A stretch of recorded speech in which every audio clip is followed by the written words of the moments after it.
मैं एक गोश्त की दुकान पर गया, बल्कि कहना चाह रहा हूं बीजेपी वालों को, अब जितने पैदल दौरे होंगे हर गोश्त की दुकान के सामने मेरे को फूल का हार पिनाना। आप खैरिए, गोश्त की दुकान है, कारोबार कर रहा हूं। कुरैश ब्रादरी वाले, उनका बरसों उनका वही है कारोबार। नहीं, आप वहां जाके बोले रेहान बीफ शॉप मुबारक, अरे क्या है उसमें? मैं इडली की दुकान पे जाके इडली डोसा वड़ा खाया। इडली जिंदाबाद बोले तो तकलीफ नहीं आपको, वड़ा जिंदाबाद बोलूं, डोसा जिंदाबाद बोले तो तकलीफ नहीं आपको। अरे यही तो बताना चाह रहा हूं, ये मुल्क डोसा, इडली, वड़ा, बिरयानी, कल्याणी बिरयानी, चिकन बिरयानी, हलीम सबों का है। कर्ड राइस खाते लोग। यही तो भारत की खूबसूरती है, यही तो मुल्क की खूबसूरती है। और जो खाना चाहता खा ले, बासुअर भी खाते खाओ, मगर आपको सिर्फ यही नजर आता। अच्छा, बात गोश्त की निकली। इलेक्ट्रल बॉन्ड मालूम क्या है आपको? इलेक्ट्रल बॉन्ड सुने? इलेक्ट्रल बॉन्ड यह है कि एक बड़ी कंपनी होती है जो सियासी पार्टियों को पैसे देती, डिमांड ड्राफ्ट समझिए। एक अलाना एक कंपनी है मेदक जहीराबाद में, उन्होंने नरेंद्र मोदी को 10 करोड़ रुपए दिए। बीफ की कंपनी है, एक्सपोर्ट करते हैं, 10 करोड़ नरेंद्र मोदी को दिए, 1.5 करोड़ उद्धव ठाकरे को दिए। और हम एक बीफ की खरीद की दुकान पे मैं गया तो आसमान सर पे उठा लिए। अरे कुछ तो शर्म रखो, तुम 10 करोड़ रुपया लेते, एक बीफ एक्सपोर्ट कर रहा हूं ने, यानी तुम्हारे को पैसे मिले तो जिंदाबाद, और मैं गरीब की दुकान पे जाके बोला तो हाँ कैसा बोले? अरे क्या कमाता होगा गरीब वो। और हमारे हिंदू भाई में जो समाज कटिक समाज है वो भी गोश्त बेचते। माने आप क्या करना चाह रहे हैं इस मुल्क को? आप इलेक्ट्रल बॉन्ड 10-10 करोड़ लेंगे अलाना कंपनी से, और असदुद्दीन ओवैसी ऐसा बोले, वीडियो डाले। अरे शराब बिकती, हम क्या बोलते भाई? शराब की दुकान हम क्या बोलते? मस्जिद के, स्कूल के उतने दायरे में मत रखो आप। मैं भी कल खड़ा हो गया अगर बोला मैं कि रमजान में शराब की दुकानें बंद रहना, पूरे के पूरे रोड पे निकल के पागल हो जाएंगे अगर मैं बंद करा दिया तो पूरे शराब के दुकानों को। आप समझ रहे हम नहीं बंद करा सकते, हम एहतजाज नहीं कर सकते। हम जानते हैं ये जमहूरियत है, कानून के लिहाज से काम करना है। आप कौन होते? नहीं, तुम ये कपड़े नहीं पहनना, तुम आरएसएस की चड्डी पहनना, क्या मतलब? अब तो हद ये हो गई कि हमसे कहा जा रहा है, भारत के मुसलमानों से, कि इस्लाम अगर सीखना है तो मुस्लिम राष्ट्रीय मंच के लोगों से सीखो, आरएसएस के चीफ से सीखो। भाई उन्होंने क्या फजीलतुल शेख है, फिर उनको क्या मालूम? ये इनका असल मकसद है कि शनाख्त को छीन लिया जाए। मेरे अजीज दोस्तों और बुजुर्गों, घुसपैठी बोलना, क्या बोले आज? खासुल खास, वही बोले ना? हाँ, खासुल खास वोट बैंक। मोदी जी, एक इतर भी आता खासुल खास, हम उसको पाया लगाते हम। खासुल खास वोट बैंक, क्या जबान इस्तेमाल कर रहे हैं आप? मगर आप अपने ओरिजिनलिटी पे आ गए। आप बता दिए कि आप हीरो नहीं है, आप बता दिए कि आपका असली चेहरा यही है। और 13 मई को आपको याद रखना पड़ेगा और अपने एक वोट का सही इस्तेमाल करना पड़ेगा। आप अंदाजा लगाइए क्या क्या बोला जा रहा है। अमित शाह के बोलते कि मैं रिजर्वेशन निकाल दूंगा, मजहब के नाम पे झूठ बोलते अमित शाह बीजेपी, मजहब के नाम पे रिजर्वेशन नहीं मिल रहा। आर्टिकल 15 और 16 में समाजी और तालीमी पसमानदगी की बुनियाद पर सुप्रीम कोर्ट ने दिया है। और मुसलमानों को नहीं, मुसलमानों में जो जात बरादरी है, कृष्णन की रिपोर्ट है एक एंथ्रोपोलॉजिस्ट बोलते हैं अंग्रेजी में, उन्होंने रिपोर्ट बनाई थी, उसके बावजूद भी बोलते नहीं। क्यों? क्योंकि बीजेपी आरएसएस इस बात को पसंद नहीं करती। मोदी को नफरत है अगर कोई बच्चा तेलंगाना का, आंध्रा का डॉक्टर बन रहा है जिसका नाम असदुद्दीन ओवैसी है, कोई इंजीनियर बन रहा है, नफरत है। कोई पुलिस कांस्टेबल में रिजर्वेशन से कांस्टेबल बन रहा है, नफरत है। कोई टीचर बन रहा है, नफरत है। कोई डीएसपी बन रहा है, नफरत है। कोई आरडीओ बन रहा है, एमआरओ बन रहा है, नफरत है। कोई नर्स बन रहा है, नफरत है। माने ये कुछ नहीं करना तो क्या करना? हम नहीं, पंक्चर की दुकान पे तुम बैठना। अरे नहीं, मेरे बाप दादा पंक्चर की दुकान पर बैठे होंगे, मगर आज उनका बच्चा डॉक्टर भी बनेगा, इंजीनियर भी बनेगा, ताकतवर बनेगा इंशाअल्लाह ताला। और ये लोग और ये मुखालिफीन मजलिस बोलते, मजलिस क्या करी? प्यारे, चंद्रायन गुट्टा में अकबरुद्दीन ओवैसी ने टिमरिस का स्कूल कायम किया। उस टिमरिस के स्कूल में 30 बच्चे इंजीनियरिंग के JEE, माने अपना एमसेट का इंजीनियरिंग से सबसे बड़ा होता है, JEE में क्वालिफाई हुए। गरीबों के बच्चे, ऑटो वालों के बच्चे, पंक्चर की दुकान पर बैठने वालों के बच्चे, गरीबों के बच्चे कामयाब हुए। ये मजलिस ने काम किया। इनको नफरत है इन चीजों से। ये क्या हो रहा है? ये इनकलाब क्यों बर्पा किया जा रहा है? अरे मैं नहीं रहूंगा, तुम नहीं रहोगे। जब ये बच्चे काबिल हो जाएंगे, हमारी सबसे बड़ी दौलत क्या है? तालीम याफ्ता हमारे बच्चे। दलितों की सबसे बड़ी दौलत क्या है? तालीम याफ्ता दलित। ये काम इन हिंदुत्व की आइडियोलॉजी पर यकीन रखने वालों को कभी पसंद नहीं आएगा। आरएसएस को तो नफरत है इन चीजों से। और मोदी इसीलिए कह रहे हैं कि रिजर्वेशन खत्म कर देंगे हम। आप अंदाजा नहीं लगा सकते कितने बच्चों को मेडिकल कॉलेज में नीट क्वालिफाई करने के बाद मिलता है, उनको इंजीनियरिंग MBA MCA में मिलता है। मेरे अजीज दोस्तों और बुजुर्गों, इसीलिए मैं आपसे कह रहा हूं कि 13 मई को आपको अपना एक वोट का सही इस्तेमाल करना पड़ेगा। डरने और घबराने की जरूरत नहीं है। बहुत से लोग आएंगे, पतंग को काट देंगे। मैं भी पतंग पिलाया सो हूं। या तो हम पतंग को ढील से वो दूसरे की पतंग काटते, या खींच से, या तीसरा तरीका क्या होता, काटने के बाद अत्ते मार लेते। समझे ना?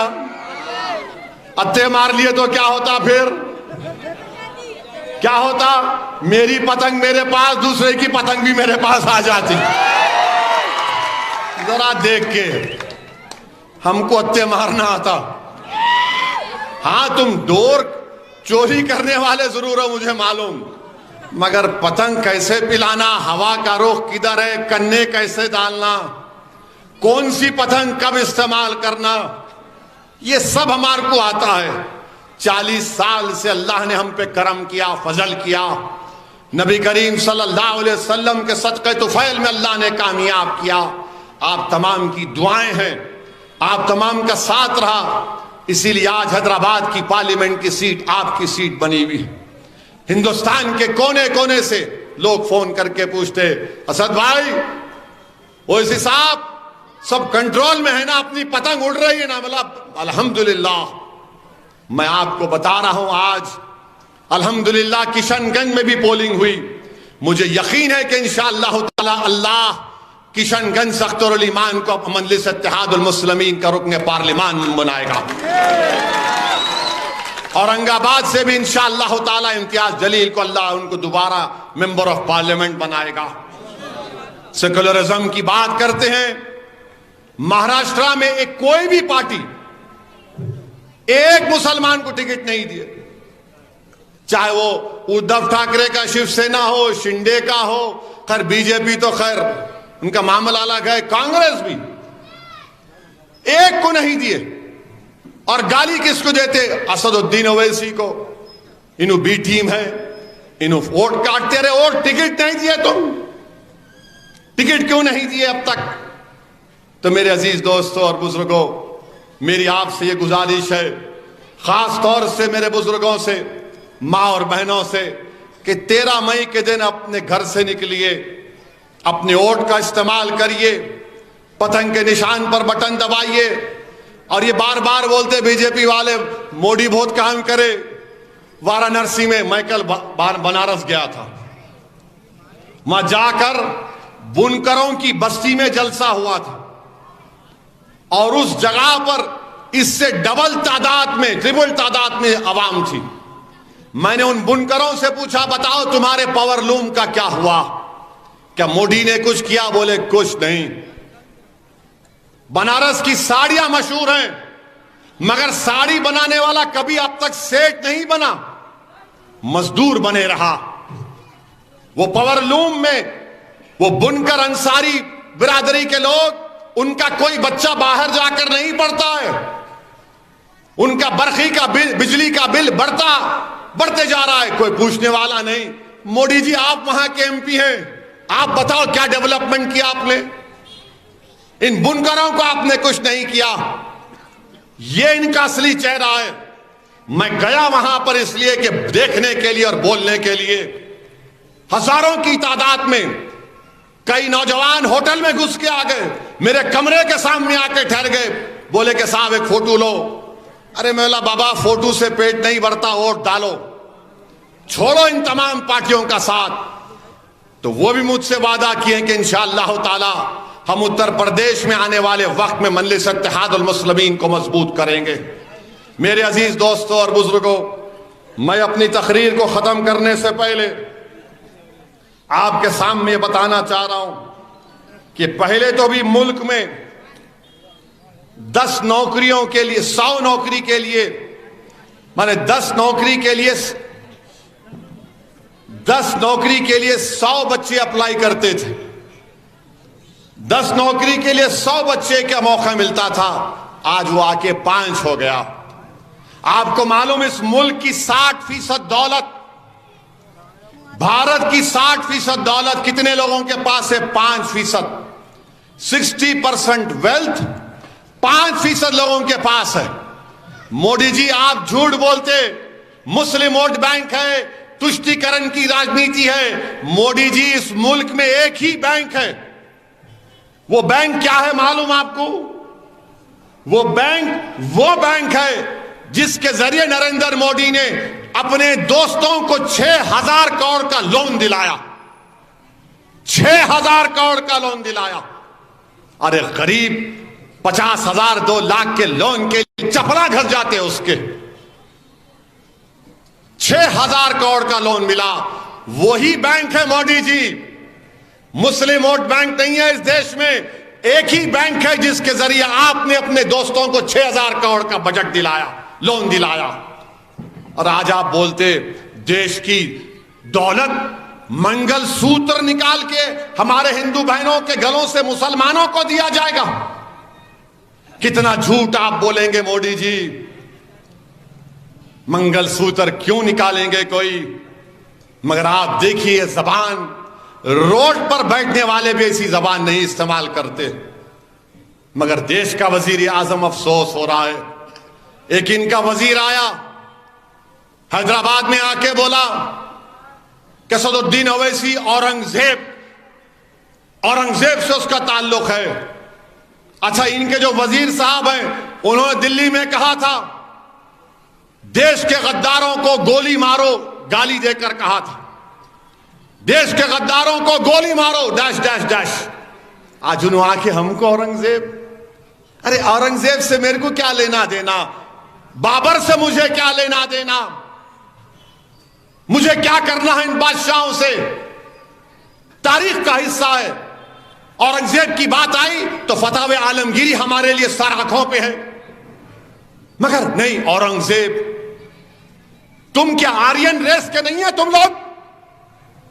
मुंह खोलूंगा ना तो चट्टा बट्टा ढीला कर दूंगा तुम्हारा। अरे ये मुल्क अगर किसी का है, ये मुल्क अगर सबसे पहले इस मुल्क पे कौन आए? आदिवासी लोग, फिर द्रविडियन, ये अपर कास्ट जो आला जात के लोग हैं, ये पूरे आर्यन हैं। ये कहां से आए? ईरान से आए। अब जो मौजूदा रशिया के स्टीव से वहां से आए। अरे ये मुल्क तो, मैं अगर तुम ऐसा बोले तो द्रविडियन और आदिवासियों का देश है। आप कहां से आ गए? ये इनकी एक अपर कास्ट की एक एरोगेंट मेंटालिटी है इन लोगों की कि औरंगजेब से मिला दो इसको, बाबर से मिला दो इसको, बाबर की औलाद, औरंगजेब ये। अरे भाई, इस मुल्क को आजाद आरएसएस की चड्डी पहनने वालों ने नहीं किया अंग्रेजों की जंग में। इस मुल्क को आजाद, सुनो, सरजमीन हैदराबाद पर एक मौलवी इस्माइल साहब थे, मक्का मस्जिद के इमाम थे। रमजान के महीने में जुमतुल विदा के दिन मौलवी इस्माइल ने खुतबा दिया और खुतबा होने के बाद कहा कि चलो मुसलमानों, सुल्तान बाजार में अंग्रेजों का रेजिडेंसी है, वहां पर जाकर अंग्रेजों से हैदराबाद को आजाद करवाएंगे। फायरिंग हुई, तुर्रेबाज खां भाग गए। बाद में तुर्रेबाज खां को पकड़ा गया और उनकी लाश को उस सुल्तान बाजार के पास 10 दिन तक लटकाया गया। मौलवी इस्माइल सबसे पहले कैदी हैं काला पानी के। जब क्या तुम्हारे आरएसएस के लोग थे? कोई नहीं था। आज आकर तुम हैदराबाद की आवाम की तौहीन करते हो। बोलो कितना बोलना है बोलो। 13 तारीख को नतीजा निकलेगा, तुमको मालूम हो जाएगा। इंशाअल्लाह तुम्हारी जमानत जब्त होगी इंशाअल्लाह ताला। मेरे अजीज दोस्तों और बुजुर्गों, मैं आपसे ये पूछूंगा, आप हो या नको में जवाब देना, समझे ना? हो या नको में। मोदी के 5 साल, हो या नको? हो या नको? बेरोजगारी के 5 साल, हो या नको? गुलामी घुसपैठी के क्या है? हाँ, कौन सा? हाँ, हिंदुत्व के 5 साल, बुलडोजर के 5 साल, गौरक्षक की दहशत के 5 साल, हिजाब अजान हलाल की गाली के 5 साल। जोर से बोलो, नको बोल के बोलिए। ये जुल्म के 5 साल, बोलिए जुल्म के 5 साल। आप पप्पा को मालूम होगा। अब कभी इस पे बात नहीं करेंगे। बहुत बातें बोल सकता हूं, जो बहुत बोल रहे हैं। याद रखो, सालार बोलते थे, अगर किसी को अपना शिजरा निकालना है तो मजलिस के खिलाफ गाली दे दो, निकल जाता पूरा। मैं उस लेवल पे नहीं जाना चाह रहा हूं, मगर आपको और हमको 13 मई के दिन अपना एक वोट मजलिस के हक में इस्तेमाल करना पड़ेगा। और मेरी आपसे अपील है कि पतंग के निशान पर बटन दबाइए और सुनिए मोदी जी, हैदराबाद में पतंग और तेलंगाना में बीजेपी खत्म इंशाअल्लाह ताला। अस्सलाम वालेकुम। मेरे को किशनबाग जाना है, तो आपसे गुजारिश है कि बराए मेहरबानी